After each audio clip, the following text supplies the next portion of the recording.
Let's see the question. The part A says pressure decreases as one ascends the atmosphere. If the density of air is rho, what is the change in pressure dP over a differential height that is dH, right? So हमें पहले part A के बारे में बात करनी है। तो उन्होंने कहा प्रेशर जो होता है वो डिक्रीज करता है जैसे ही कोई ऊपर चढ़ता है एटमॉस्फेयर के पास, राइट? तो इन्होंने कहा है कि डेंसिटी जो है वो रो है, ओके। हेलो बच्चों, let's see the question. So part A जो है यहाँ पर वो कहता है pressure decreases as one ascends the atmosphere if the density of air is rho, what is the change in pressure DP over a differential height that is DH, right? So pressure decrease करता है as one ascends the atmosphere और density जो है यहाँ पर rho है। We have to find the change in pressure. सबसे पहले हम पार्ट ए के बारे में बात करते हैं, then we move on further, right? तो हमारा यहाँ पर की कॉन्सेप्ट क्या हो जाएगा? So our key concept will be, we can say that यहाँ पर उन्होंने कहा है कि जो प्रेशर है it is due to the height of air, right? So we can say P is equal to क्या हो जाएगा यहाँ पर H रो G। जी हमारा यहाँ पर की कॉन्सेप्ट हो जाएगा, यानी कि pressure due to height of air, right? Part A के लिए मैं बात कर रहा हूँ। तो यहाँ पर अगर आप देखें ए पार्ट के लिए, तो इन्होंने कहा है कि जो प्रेशर है वो हाइट के साथ यहाँ इन्होंने जोड़ दिया है। So we can say we will differentiate this with respect to H।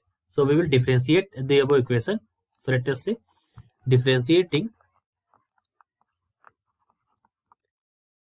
With respect to H, with respect to H, H के रिस्पेक्ट उसको डिफरेंशिएट कर दीजिए आप, तो आपको वैल्यू मिल जाएगी। You will get dP by DH is equal to, यहाँ पर हो जाएगा DH, ये हो जाएगा रो और G, और यहाँ पर हो जाएगा DH बाई DH। तो ये तो पूरा कट जाएगा और ये 1 हो जाएगा। सो यहाँ से आपको मिल जाएगा dP is equal to, you will get dP is equal to rho G and DH। ये वाला DH जो है उधर चला गया। सो ये वैल्यू आपको मिल गई, right? Now the question is, we have been also told that pressure decreases as one enters the atmosphere. It means that we know that the pressure of air is decreasing upward. So since the pressure of air is decreasing upward, क्योंकि pressure of air जो है वो घट रहा है, what we can say that dP will become minus of rho G and DH. So this will be our value of dP, that is change in pressure over a differential height dH. This is the answer for the part A of the question. Now we move on to part B. On the B part, considering the pressure P to be differentiated to density, right?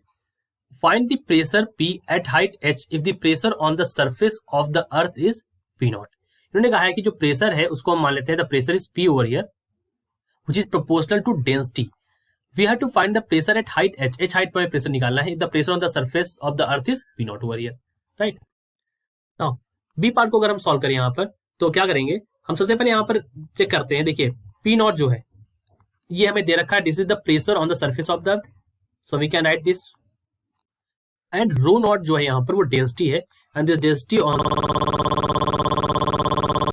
According to question अगर आप देखें, so pressure is directly proportional to density number, so we can say the pressure is directly proportional to density. क्वेश्चन में ऐसा बोल रखा है, तो we can write this as P by P naught is equal to rho by rho naught। यहां से हम रो की वैल्यू निकाल सकते हैं और we can write this as rho is equal to यहां से आएगा it is equal to, you will get as P rho naught by P naught। अब आपको पता है that P is equal to क्या होता है, H rho G होता है। सो डीपी की वैल्यू यहां से क्या आई थी, डीपी इज इक्वल टू आया था माइनस रो जी डी एच, ये वैल्यू आ गई थी। अब आप यहाँ पर रो की वैल्यू रख देंगे उठा के, this value of rho you will put over here. So आपको वैल्यू क्या मिल जाएगी, you will get DP is equal to, right? So for the space I am writing over here, यहाँ पर हो जाएगा पी, यहाँ पर हो जाएगा रो, और यहाँ पर नीचे आपको मिल जाएगा पी नॉट, ये हो जाएगा G D H. Now negative sign ये बताता है कि जो प्रेशर है वो हाइट के साथ यहाँ पर बढ़ रहा है, तो यहाँ पर निगेटिव साइन है। Negative sign shows that pressure decreases with height. So negative sign का मतलब यहाँ पर समझ गए। अब हम अगर dP से इसको लिख सकते हैं, we can write this as dP by P is equal to minus of, that is equal to, देखिए इसको आप लिख सकते हैं, ये हो जाएगा आपका rho naught G by P naught, ठीक है, rho naught G by P naught, और बाहर हो जाएगा आपका ब्रैकेट के बाहर it is equal to P G D H, ठीक, ये वैल्यू आपकी यहां से हो जाएगी। अब आप इसको इंटीग्रेट कर सकते हैं, वी कैन इंटीग्रेट दिस। अगर आप इसको इंटीग्रेट कर दें तो क्या वैल्यू आ जाएगी हमारी, so let me add some, so as you can see over here I have written this. So हमने इसको इंटीग्रेट के फॉर्म इंटीग्रेट कर दिया है, डीपी बाई पी, ये हो गया रो नॉट, ये पी नॉट और जी, इस फॉर्म में डीएच आपका बाहर हो जाएगा।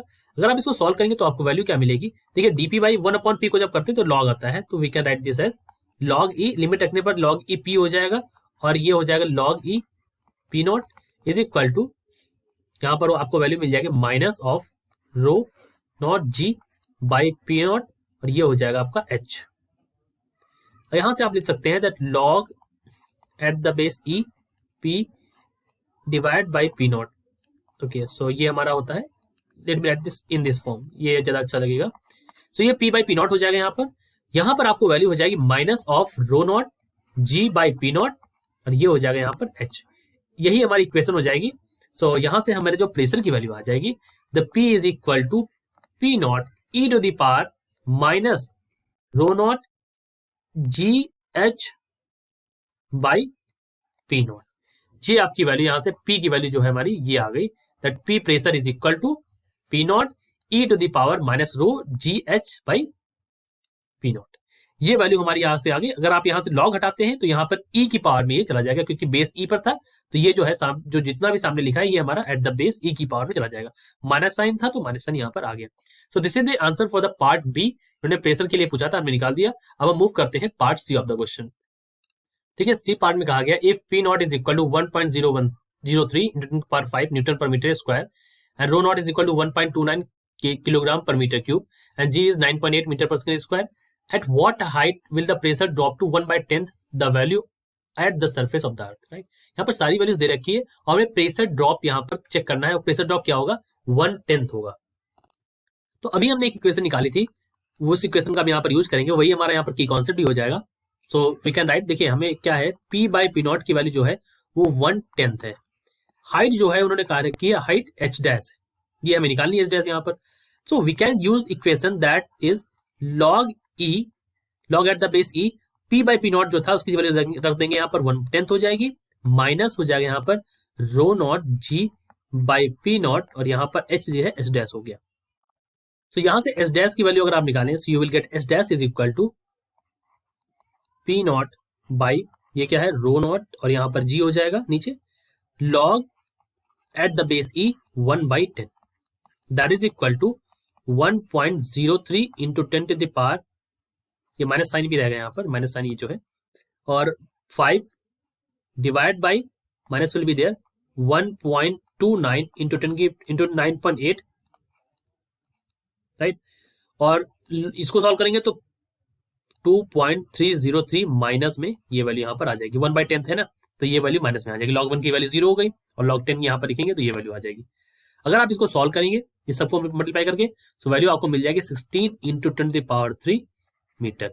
ये हाइट है हमारी, जिस हाइट पर प्रेशर आपका 1/10 ड्रॉप कर जाएगा, राइट।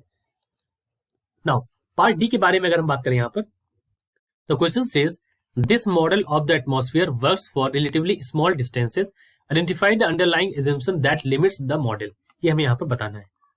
तो देखिए यहाँ पर जो रीजन है इसका, दैट विल बी, देखिए यहाँ पर assumption जो हमने लिया था, the assumption that we have taken over here is that pressure is directly proportional to density.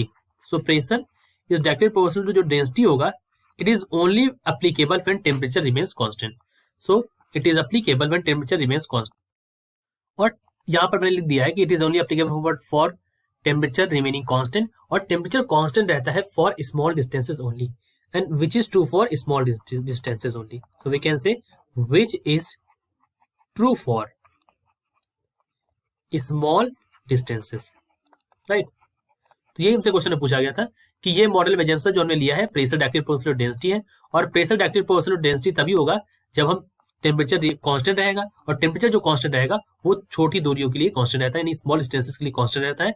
So this is the reason for the part D. और बाकी पार्ट ए का हमारा आंसर ये था, पार्ट बी का हमारा जो आंसर ये है, और पार्ट सी में जो हाइट पूछी गई थी वो ये आई थी हमारी, and the reason for part D is this.